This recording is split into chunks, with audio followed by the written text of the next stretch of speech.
Assalamualaikum warahmatullahi wabarakatuh. Hai, halo anak-anak, masih semangat belajar ya? Ketemu lagi dengan Bu Prita di sini dan kali ini kita akan belajar mengenai pengolahan data. Itu adalah materi di kelas 4 semester kedua. Nah, dan ini adalah materi baru anak-anak. Jadi untuk anak-anak kelas 4, yuk semangat semuanya. Perhatikan baik-baik penjelasan Bu Prita di sini. Mudah-mudahan ilmunya bermanfaat. Nanti bisa paham materinya. Langsung ya. Oke, sebelum Bu Prita menjelaskan, sekarang ini karena masih dalam masa pandemi corona ya, stay at home, stay healthy. Ingat itu ya. Dan jangan lupa untuk subscribe, like, dan juga share video dari Bu Prita supaya bisa bermanfaat bagi orang lain ya. Oke, lanjut. Nah, anak-anak, sebelumnya Bu Prita akan menjelaskan terlebih dahulu karena ini materi baru itu tentang data. Data itu apa sih? Nah, data adalah catatan informasi yang diperoleh berdasarkan fakta. Artinya bukan karangan ya. Jadi benar-benar kita mendapatkannya dari fakta yang ada di lapangan. Nah, cara mendapatkan data seperti apa? Banyak cara untuk mendapatkan data. Perhatikan baik-baik. 1. Langsung diteliti di lapangan. Maksudnya bukan lapangan bola di sini maksudnya ya. Jadi di lapangan artinya di keadaan yang sebenarnya, umpamanya di sekolah, di kelas, atau juga di RT, di wilayah RT, dan lain sebagainya. Yang kedua, kita juga bisa mendapatkan data dengan cara wawancara atau bisa juga dengan menyebarkan angket atau kuesioner. Ini anak-anak pasti sudah tahu ya angket atau kuesioner yang biasanya itu kita isi dengan memberikan checklist seperti itu. Kemudian bisa juga mengambil sampel dari penelitian sebelumnya atau dari yang sudah ada. Contoh absensi atau kehadiran siswa, kemudian laporan sensus dari Badan Statistik atau data yang sudah ada di sekitar kita. Itu adalah cara-cara untuk mendapatkan data. Loh, fungsinya untuk apa Bu Guru? Kok kita harus belajar data dan bagi kita kok harus tahu cara mendapatkan data? Ini fungsinya biasanya digunakan untuk ilmuwan atau lembaga-lembaga tertentu untuk memperoleh informasi yang tepat atau fakta mengenai apa yang terjadi di sekitar kita. Contohnya bisa jadi seperti ini. Bu Prita mendata anak-anak, nama diurutkan, kemudian dilihat jenis kelaminnya. Nah, dari data itu Bu Prita bisa melihat di kelas kita umpamanya siswa laki-laki ada berapa, siswa perempuan ada berapa, atau bisa juga Bu Prita mengumpulkan berat badan dan tinggi badan anak-anak, nanti bisa didata, diperoleh fakta yang tepat mengenai tinggi badan dan berat badan anak-anak. Nah, itu fungsi dari data kalau yang sederhana ya. Kalau yang lebih kompleks atau lebih tinggi lagi levelnya itu biasanya digunakan untuk survei-survei tertentu atau penelitian tertentu. Gitu ya, mengenai data dan cara mendapatkan data. Baik. Anak-anak, kalau tadi kalian sudah mengetahui mengenai pengertiannya dan bagaimana cara mendapatkannya, nah sekarang Bu Prita akan menjelaskan jenis data dan cara membacanya.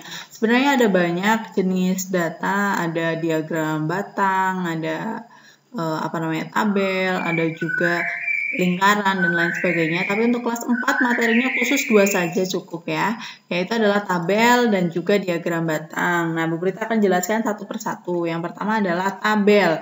Anak-anak pasti sudah sering mengetahui tentang tabel, itu sering membuat tabel, anak-anak pun pasti sudah sering melihat tabel di sekitar kita. Nah, perhatikan tabel ini Bu Prita punya data nilai dan jumlah siswa. Ada ini nilai ulangan umpamanya ya. Ada nilai 70, ada 74 itu artinya ada nilai 70 itu jumlah siswanya 4. Kemudian ada 86 itu ada artinya 80, nilai 80 jumlah siswa yang mendapatkannya ada 6. Nah, sebenarnya dalam tabel itu kalian bisa mengetahui informasi berikut. 1. Nilai tertinggi. Nilai tertinggi di sini diperhatikan baik-baik. Ini kan sudah berurutan, kita bisa langsung lihat. Nilai tertingginya ada 100. Kemudian nilai terendahnya berapa? Oke, 70. Nilai paling banyak yang diperoleh siswa. Nilai paling banyak yang diperoleh siswa itu bukan nilai tertinggi ya, tapi jumlah siswa yang memperoleh nilai tertentu. Kalian amati di kolom jumlah siswa. Nanti kita lihat di sini ada angka 7, yang lain lebih kecil dari 7. Maka nilai yang paling banyak diperoleh siswa adalah nilai 90. Kemudian nilai paling sedikit yang diperoleh siswa, kalian amati di jumlah siswa ini. Nah, berapa anak-anak? 100 karena hanya 3 orang. Nah, dari sini, dari tabel ini, kita juga bisa mengetahui jumlah siswa. Jadi 4 ini tambah 6, tambah 7, tambah 3, hasilnya jumlah siswa yang ada dalam tabel tersebut ada 20. Mudah ya, sangat mudah untuk dipahami. Nah, ingat kalau mau ada tabel seperti ini, diamati judul dari kolom-kolomnya.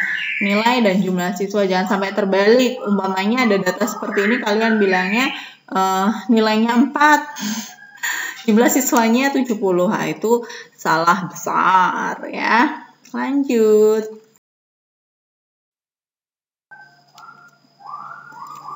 Oke, selanjutnya yang kedua adalah mengenai diagram batang. Diagram batang artinya itu adalah bentuk dari penyajian data melalui batang.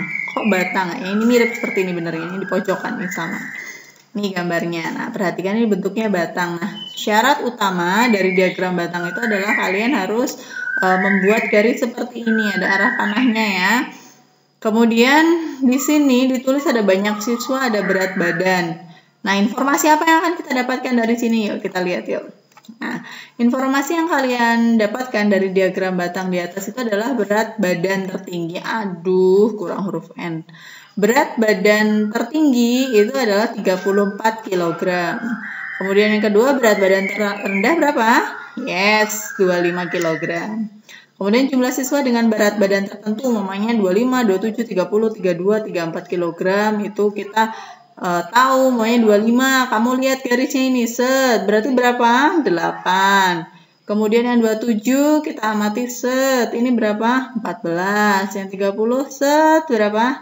16. Yang 32 kg, lihat garisnya, set, 10. Yang 34, set, 6. Nah, itu adalah jumlah siswa dengan berat badan tertentu. Terkadang ada beberapa diagram batang yang tidak menggunakan garis putus-putus ini. Artinya hanya batang-batangnya saja. Nanti kalian harus cermat mengamati di mana jumlah atau banyak siswanya itu berdasarkan batang batang-batangnya ya, berdasarkan gambar tersebut. Nah, kemudian berat badan yang terbanyak dimiliki siswa. Nah, berat badan terbanyak yang dimiliki siswa kalian amati, pasti ini batangnya yang paling tinggi karena paling banyak. Ini ya, 30 kg paling banyak, yaitu ada 16 siswa. Kemudian tersedikit, tersedikitnya 2 kali ya, maafkan Bu Prita ini ya, karena habis sahur jadi ngetiknya buru-buru. Tersedikit yang paling pendek batangnya ini 6, yaitu 34 kg. Nah, ya, terus kemudian jumlah, nanti kalian bisa lihat umpamanya tinggal di jumlah saja. Yang 25 ada berapa? 8. Nanti 27 ada 14, 8 tambah 14. Yang ini 16. Tambah lagi dan seterusnya. Mudah ya. Itu tadi penjelasan tentang diagram batang dan juga bukan diagram tapi tabel ya. Nah, sekarang Bu Prita tidak akan mengajak anak-anak untuk langsung latihan yang berat-berat, enggak. Kita amati contoh selanjutnya dulu. Nah, oke anak-anak, coba sekarang hari ini kita fokus ke sini dulu aja ya, menyajikan data dalam bentuk tabel. Nggak usah banyak-banyak lah, yang penting kalian paham dulu aja materi ini. Nah, perhatikan, Bu Prita punya sebuah data yaitu nilai ulangan matematika 10 siswa sebagai berikut: 7, 6, 6, 8, 9, 9, 10, 9, 7, 7. Ini adalah nilai siswa yang diperoleh oleh 10 siswa ya. Lalu, kalau mau ditugaskan, berdasarkan data ini, anak-anak diminta untuk menyajikan tabel, menyajikan tabel berdasarkan data ini. Nah, cara menyajikan datanya dari yang tulisan ini ke dalam bentuk tabel ya tentunya pertama kalian harus menghitung setiap nilai ulangan pada data tersebut, mulailah berurutan dari yang terkecil sampai terbesar. Ini harus dibiasakan ya, karena Bu Brita itu berpengalaman di kelas 5, ketika anak-anak sudah kelas 5, Bu Brita pernah ngajar itu anak-anak lalai atau lupa untuk mengurutkan. Kalau tidak diurutkan nanti akan menyulitkan ketika memindahkan data tersebut. Nah, pertama kita lihat dari nilai 6 dulu. Ada berapa? 1, 2. Berarti nilai 6 ada 2. Artinya banyak siswa yang peroleh nilai 6 ada 2 orang. Kemudian 7 ada berapa? 1, 2, 3. Artinya, tulis ya, nilai 7 ada 3. Artinya banyak siswa yang peroleh nilai 7 ada 3 orang. Lanjut, 8 berapa? Cuma 1. Terus nilai 9 ada berapa? 2. Oh, 3, sorry. 1, 2, 3. Ada 3, kemudian yang terakhir nilai 10 ada 1, artinya banyak siswa yang peroleh nilai 10 ada 1 orang. Nah, kalau kita udah tahu, ini kalian nggak usah nulis artinya ya, cuma kalian pahami dulu nilai 6 ada berapa, 7 ada berapa, dan seterusnya. Kalau sudah diurutkan, maka kalian tinggal mengubahnya atau memasukkannya ke dalam tabel. Ya jelas, kamu harus bikin tabelnya dulu, dikasih judul, nilainya, kemudian banyak siswanya, kita masukkan ya, 6 ada 2, 7 ada 3, 8 ada 1, 9 ada 3, 10 ada 1, dan jumlah totalnya 10. Paham ya? Gampang toh? Kalau kalian memperhatikan bisa kok ya. Nah, sekarang ayo berlatih. Udah dijelaskan, Bu Brita tidak akan meminta diagram batangnya dulu, sekarang kalian fokus ke tabel. Karena sebenarnya gini nak, materi ini, data ini, kelak nanti di kelas 5 ada, kelas 6 sudah jelas ada. Nah, kalau kalian paham dasarnya, nanti di kelas 5, kelas 6, dan kelas selanjutnya tidak akan kesulitan. Itu sudah menjadi jaminan gitu ya. Nah, latihannya ini, waduh Bu, banyak amat Bu. Ya nggak, sebenarnya nggak banyak, ini cuma angkanya saja. Kalau data memang main angka ya, dan ingat, Bu Brita jelaskan dulu. Jadi nomor 1, kalau mau yang kalian belum paham, coba diamati dengan teliti. Ya, diketahui berat badan dalam kilogram 15 siswa kelas 4 adalah sebagai berikut. Nah, ini sudah dibuatkan kolomnya, jadi kalian sebenarnya mudah hanya menuliskan jumlah siswanya. Nah, yang harus kalian cermati adalah kalau umpamanya dari 32, untuk membantu biasanya Bu Brita itu ngasih coretan di sini, coret 32, terus dihitung 32 coret, nanti ada berapa, tulis umpamanya ada 3, 34 ada berapa. Nah, tinggal ditulis aja. Nomor 1 ya. Untuk nomor 2, kalian membuat tabel juga ya, jadi nanti ditulis berat badan dan banyak siswa. Tinggi badan nomor 2, tinggi badan dalam sentimeter, nanti ditulis, ingat berurutan dari mulai angka terkecil. Kalian amati di sini angka terkecilnya berapa? Oke, ini ketemu 128, tulis dari yang terkecil. Kemudian yang ketiga, dalam bentuk tabel, maka kalian menuliskan apa kalau di sini? Nama buah, kemudian jumlah siswa yang menyukainya. Nanti ditulis nama buahnya ya. Diamati ada apa saja. Tulis namanya jeruk, berurutan. Jeruk, pisang, apel, mangga, jambu. Tulis berurutan. Kemudian jumlah siswanya ada berapa. Diamati baik-baik. Yang cermat. Karena kalau data itu kuncinya di ketelitian. Kemudian selanjutnya, yang nomor 4, dadu. Dilempar 30 kali. Dari mata dadu yang muncul adalah, nah gimana bikin tabelnya? Namanya. Nah, kemudian mata dadu, tuliskan kalau dadu jelas cuma ada 6, tulis 1, 2, 3, 4, 5, 6. Kemudian banyak mata dadu yang muncul, umpamanya yang 1 ada berapa, 2 ada berapa, dan selanjutnya. Kemudian nomor 5, apa ini? Nilai ulangan matematika. Sama ya kayak tadi Bu Brita kasih contoh, tinggal ditulis nilai ulangan, yang kiri terus jumlah siswa. Ingat diurutkan dari yang terkecil, diamati. Ini Bu Brita amati nilai yang paling kecil itu 60 ya. Ya udah tulis aja nanti 60 berapa. Nah, untuk terakhir ngecek biar kalian tahu benar atau salahnya, pastikan ditulis jumlah. Jadi bawah itu ditulis jumlahnya, nanti mau yang ini dihitungkan 1, 2, 3, 4, 1, 2, 3, 4, 5, 6, 7, 8, 9, 10. Pokoknya data nomor 5 itu ada 40. Nah, kamu harus lihat, kamu harus hitung dari jumlahnya itu betul tidak yang kamu hitung itu ada 40 atau tidak. Kalau tidak artinya ada yang kelewat ya. Ini sebenarnya Bu Prita dapat dari buku ini ya. SPS Matematika kelas 4 penerbitnya Erlangga halaman 146. Jadi bisa untuk latihan. Nah, kalau mau yang untuk penugasan lebih enak ditulis di buku tulis saja. Itu buat latihan ya. Oke.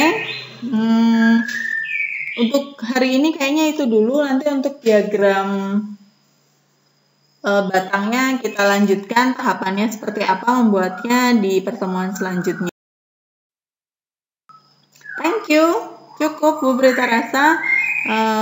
Ini sumber belajar kita hari ini dipersembahkan dari berbagai macam sumber. Ada SPS Matematika Erlangga, PBT Matematika kelas 4 Yudhistira, dan juga dari Slide.Go untuk slideshow-nya. Juga dari Bu Prita di googling juga. Nah, semoga bermanfaat ilmunya pada kesempatan kali ini. Anak-anak tetap semangat belajar, jangan malas.